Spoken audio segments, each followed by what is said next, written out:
Hello kapango, it's me, Luna. Welcome to my mini vlog.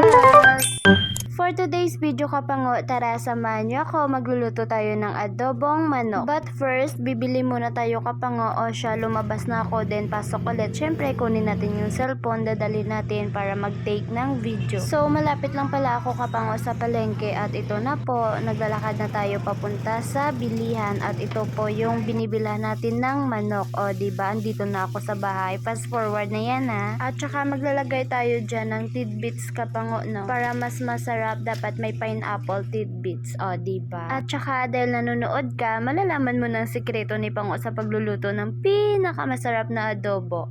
Pinakamasarap yarn. Syempre, loto ko eh. Huwag ka ng kontrabida, sasayawan na lang kita. Diba, alam mo na yung number 1 secret ni Pango sa pagluluto. Syempre, char-char lang yan kapango, no? O siya, magluluto na tayo. Ginisa ko lang pala dyan ang bawang kapango. Then, next na natin yung sibuyas. Pero, nauna pa yung voice over sa paglagay ng sibuyas, no? No?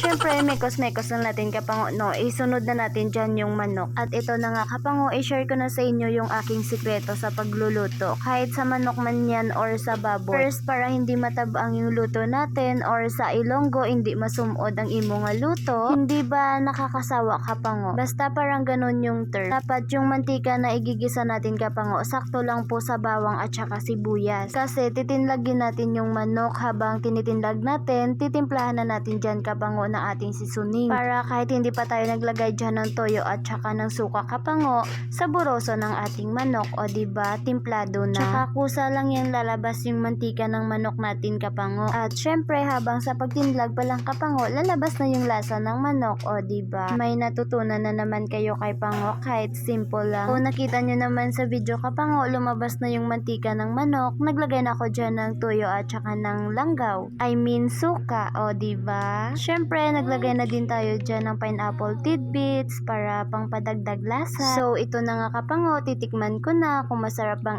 aking luto. Yummy. O diba? Kahit lutong bahay lang, ayos na.